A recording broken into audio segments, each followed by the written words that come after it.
This is Eric Price. I'm the director of the Nevada Film Office, and I'm sitting down with Kelly Schwarze, entrepreneur, producer, Thank you, filmmaker, business owner.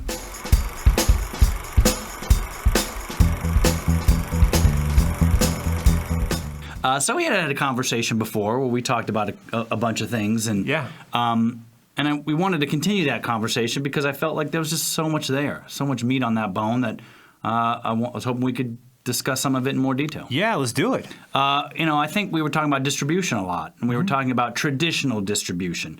A lot of people, that's a big question they have. So I just kind of wanted to get your thoughts on finding a distributor and just traditional distribution channels for independent filmmakers. Sure. Well, I mean, a lot of filmmakers have movies that are completed, and they're like, okay, great, now what do we do with this thing? Yeah. The first step, I think, is really do an evaluation of what your film is. I mean, hopefully you've thought about, like, prior to making it, what kind of genre, what your audience is about. Yeah. But I think going into distribution, you should try to find a distributor that kind of operates in the same kind of level that you're working in.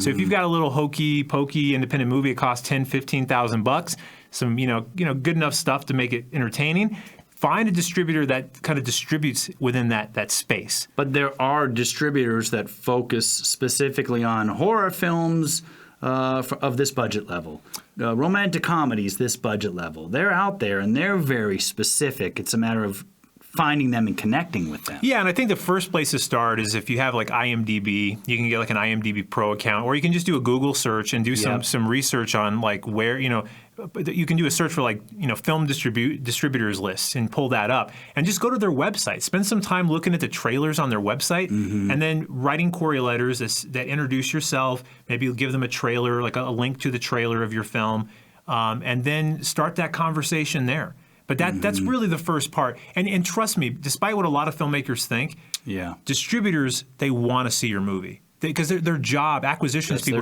their job is to find new content. And every year they're going to 12, 13, 15 different new markets all over the world.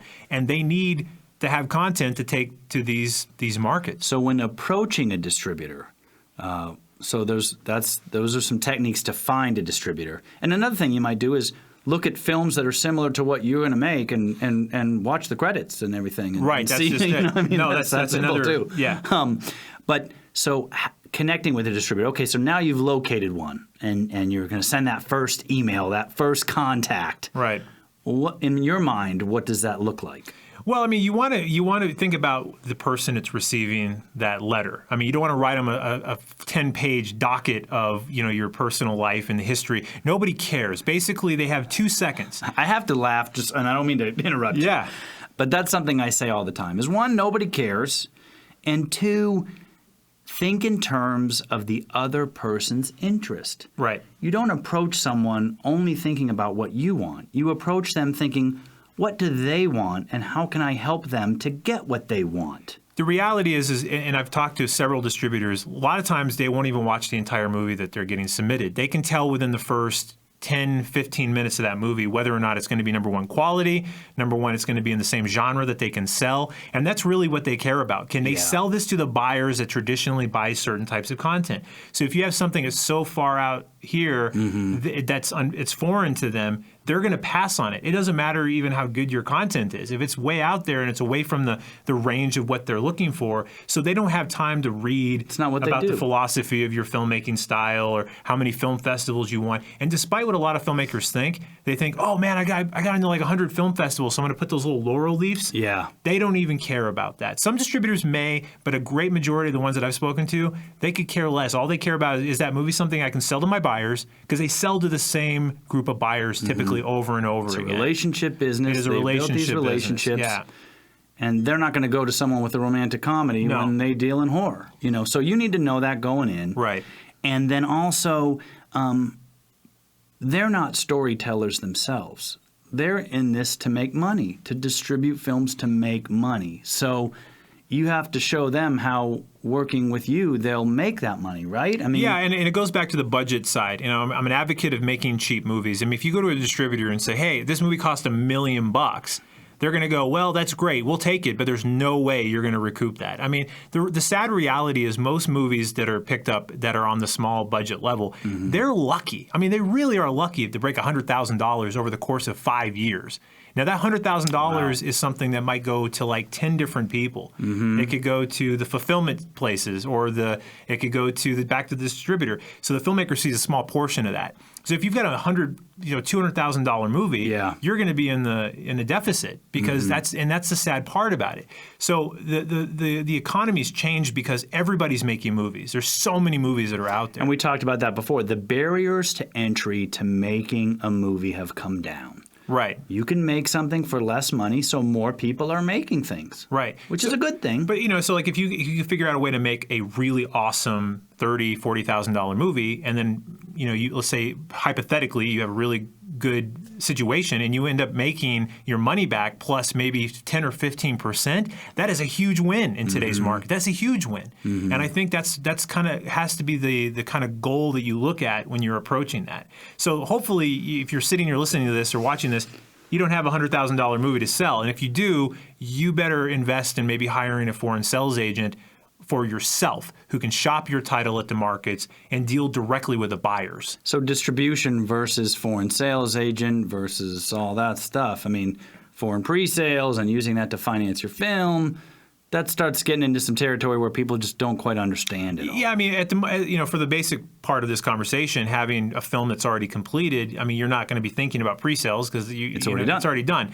But I mean, I think for the most part, if you've got a film that is of a certain budget threshold, you want to have somebody who can focus on your content and do some research. There's a ton of different foreign sales agents that you can hire, and they can be very expensive. But it's important to hire the right people, do some cross-checking, ask some other filmmakers, and get some good data on these folks, and look at some of the other things that they've worked with. Some won't even touch your project if they don't think they can sell it. But then you also have to watch out for predatory people who, that's not what I do, but if this person wants to pay me money, I'll take it. So it's also in your own best interest to make sure you're dealing with people that also have your interest at heart, and everyone's in there to make money. It's a business, and there's some shady characters in there. I'm never a fan of giving people money up front. Never, never, never. Yeah. I work off percentages and things like that. I'm also not a fan, even on traditional distribution, of doing any kind of net deal where it's an expense deal that's added to it.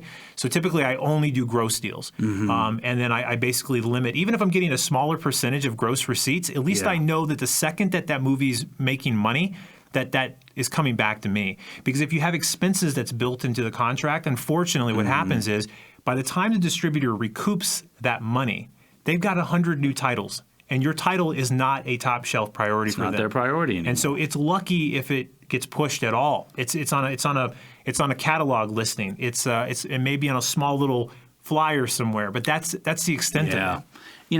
The industry is famous for Hollywood accounting, right? I mean, because they get a lot of expenses can get thrown at something, so those shows no profit, but somebody's making money. But technically, the movie made no profit.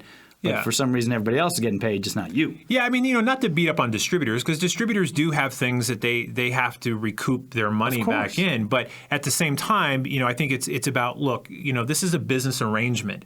Nobody's doing anybody a favor.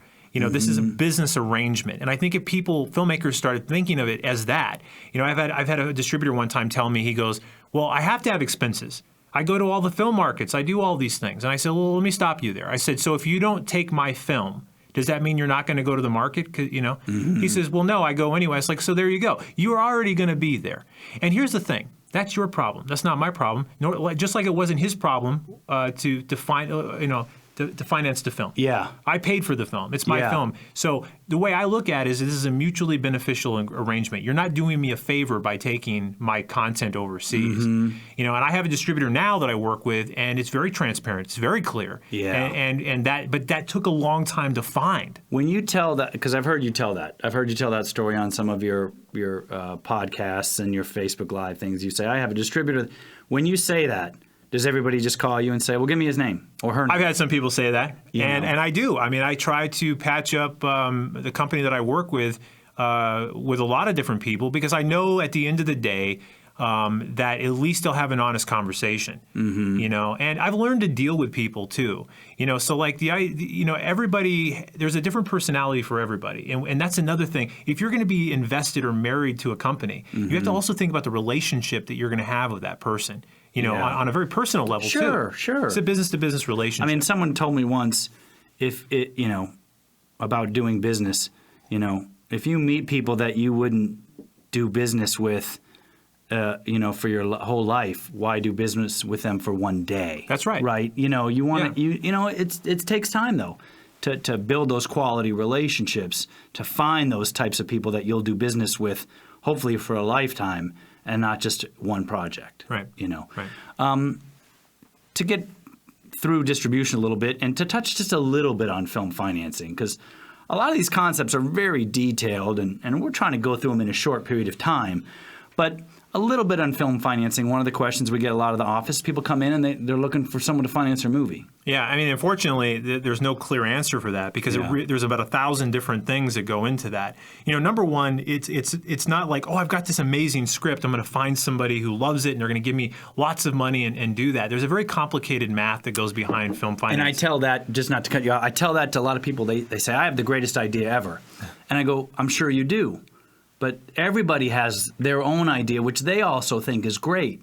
So if you think they're going to put all their ideas on the shelf because your idea is better than their own idea. And that's the perfect point. Yeah. No, I mean, that's where I was going with that because you're absolutely right. I mean, people come to me all the time. They say, hey, can you help me do, you know? And I'm like, I'm trying to get this film I have my own ideas. Yeah. So I think the real trick is that you've got to, number one, you've got to figure out a way to make your product viable and show people that there is potential before. It's like what comes first, the chicken or the egg? Well, in this case, it's the chicken. You know, and the chicken has to come first. You've got to be able to prove to people that there's something in this that has value. So it's about developing a package that makes sense, but it's also about having a budget and a script that makes sense for what you're doing. You know, if you go to any seasoned investor and you say, I need $2 million to make this movie, the first thing they're going to go is, why do you need $2 million? Yeah. Why only need maybe 500,000? It's funny, I had the conversation with Marco Henry on another podcast that we did, and he's a line producer, UPM, and very experienced. And he said, it's funny, people give me a script and they say, I need you to do a budget on this. It's about a $4 million film. He's like, well, how do they know? I haven't done the budget yet. Right. But they already in their mind have what the budget is, and they're almost not looking for him to do a budget, but for him to confirm what they think the budget already is. And that's not how it works. No, that's not how it works. And you know, a lot of times, like for example, I've had to do 3 or 4 breakdowns of a script. And once I did the breakdown, I had a budget analysis and had an actual budget made, I realized I can't afford to make the movie. Yeah. So I had to go back to the script, pare it down to figure out how to get that back to a palatable place. But the question is, how do you find money? I think it's about, you know, number one, my first thing is if you have no idea where to go, start talking to distributors. Have a conversation with a distributor. Let them know what kind of content you're making. Send them a script. You know, people think of distributors as only after the post-mortem of filmmaking. Yeah. But in a lot of ways, if they like what a project is, there could be something that they could help you with because they know where, I hate to use the term, but the bodies are buried. They know where the money is. But they're in it to make money. Right. But if you come to them and say, hey, I've got this really smart movie. It's in the same genre that you're operating in. Would you guys have any interest in doing that? You know. And here's another thing. Don't be so married to you as the producer, as the director. I had a script. It went all the way to the top of a studio, and it never made it through. They loved the content, but the people that I were working with, they said, no, you got to direct it, Kelly. And I'm like, no, just sell it. Just sell it. Yeah. It went nowhere because the studio was like, well, we'll take the content, but there's no way we're giving this to this guy. We don't know who he is. And I understand that. I get that. You know, creative people, they create something, and it's a part of them, you know, and to give it away to someone else is a difficult thing to do, but sometimes you do, and that's just the way it goes. You know, it's about being flexible and about being knowing again when to negotiate. You know, and I think at the end of the day, finding the money, you have to go through so many different layers of it. I've actually turned money away because it wasn't the right relationship. So even if you find the money, it may not be the best of the war, you know, a good situation to be in as a filmmaker. Yeah. You know, because you may have a lot of hands in the pot. So and you know, financing is a very there's a lot of meat on that bone. It's a complicated issue. We could talk about that for hours and still not, Right. really get through it all. When I think about storytelling and creative people creating productions, at the end of the day, you're looking to see how can I get someone to pay me to do what I love, right? Right. How can I get someone to either pay me to do what I love, or how can I get myself paid to doing what I love? How can I pay myself? So if you strip it all down, distribution, financing, whatever, you're someone with a story to tell, and as we talked previously, you have a camera and you have this and you keep it simple. What are the new ways in which people can make money doing what they love to do, creating content? You got to think of yourself as a product, and I think you have to think of yourself even more outside of than just the film you're making. So if you're making a film, think about yourself as a business. And no different as Google's trying to make a phone or Apple's trying to make an iPhone or whatever, or a computer. You have to think about that product and do some research behind it. That's the first thing. You got to be able to sell directly to the market. There's a market for everything, but you got to know how to tap into it. Mm-hmm. And so today, I think filmmakers are learning how to use SEO, which is search engine optimization, which is using the internet to do keywording and getting people to their websites. First off, getting content out there really isn't very difficult. It's how to drive economy to it. So understanding what are people looking for on Amazon, what are they looking for, and then there's 100 different aggregators, which are people you can actually pay to distribute your film, and they'll put you on places like Hulu and Amazon and iTunes and all these different places for a fee, and they don't take any money. But once you get there, how are you going to get people to see your film? Yeah, I had this conversation with someone. They said, "Oh, we got our thing on Netflix," but and that was like the victory. But then they realized that that's not really a victory because getting it there is only the beginning. Right. People got to see it. Right. And if no one sees it, what's the point? So, it's about getting eyeballs on that content, and that's where the SEO comes in. That's where, we had a conversation once about just the title of the project. We did something kind of interesting. Yes, titles are huge. We had our last movie. All the actors, they wanted to see a premiere. They wanted me to throw a big premiere. We're known in town for throwing these big, crazy premieres, and it's a lot of fun, but it's expensive. And then you get like 500 people, right? You pack a theater, and they watch the movie, and then they go home. That's it. So I said, I'm not doing this. I said, here's my movie. It's getting released on this platform. I need everybody, if they want to see this movie, to go there at this time, at this day, at this night, watch it. And so what they did is they crowded the platform. It told that platform and all the algorithms and the robots on that thing, hey, this must be something important. People are interested in this. It shot us up to the top of the search category. And because of our title, we literally lived in the top 20 of science fiction for almost a year. Mm-hmm. And so people were finding us by accident after that. And that's what I love, that idea that people find you because you chose a title that optimized the search engine optimization. You chose a title that people might have been looking for something else. It wasn't available, and they found you. Now, people might get mad about that, but at the end of the day, you can get mad all you want, but that's reality. We have to use what our tools are. We have to think about ways, because we don't have millions of dollars to invest in putting commercials. We've got to figure out ways. I hate to use the word trick people, but we have to trick audiences sometimes to discovering us.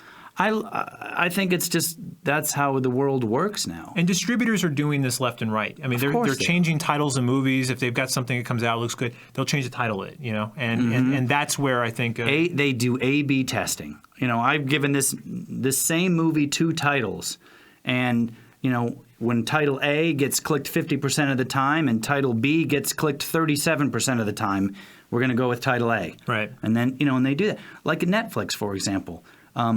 My understanding, and this could be wrong, is that the same movie might have 12 different movie posters. And if you're going through your Netflix queue, they know that you like romantic comedies, so that you're going to see a romantic comedy style poster versus the same movie on somebody else's queue who likes action movies. They're going to have an action type. It's the same movie, 2 different posters to appeal to that person based on their viewing habits. So you take that information and you see, how do I apply that to my own strategy? It's not difficult. Just look at all the people that are successful and emulate what they're doing. And that's pretty much the basics of trying to get your product off the ground. And if you do it over time and you're consistent with it, you'll start making money. And we live in a world now where it's a democratization of content. There's not 3 studios putting out content. There's everybody can get on the internet and put out content. So the key is to get people to find that content and then pay to watch it. And man, that could be a whole nother podcast, because there's all kinds of new platforms that allow you to get your content on there and charge directly, kind of cutting out the middle person and saying, I've made this. If you want to watch it, click here. You have to watch an ad, or you have to pay $1, or maybe you have to subscribe. But there's a way to do it now. Absolutely. And again, it's about just knowing who your audience is and figuring out a way to tap into that audience, finding out what they're looking for, what they're searching for, and make sure your product is in line with those morals. With what the market wants. Yeah. Which is what we talked about with, it doesn't matter whether it's a distributor, it doesn't matter whether it's a financier, it doesn't matter what it is. Think in terms of the other person's needs and wants. What do they want? And then if you can give that to them, you will be successful. But if you only think about what you want, you will rarely be successful. Yeah. You can't, if you're making sprockets and nobody's buying sprockets, you're not going to sell any sprockets. Exactly. Right. Well, again, we talked, for a while, and I feel like we can continue to talk because I feel like we really scratched the surface on some of these issues, but they're complicated issues, and hopefully people are learning from it. And we'll do as many as we can if we have to. I'm always glad. All right, man. Thank you again for spending the time. Thank we you. really appreciate Thanks, it. Eric Price at the Nevada Film Office with Kelly Schwarze. Thank you for tuning into the podcast.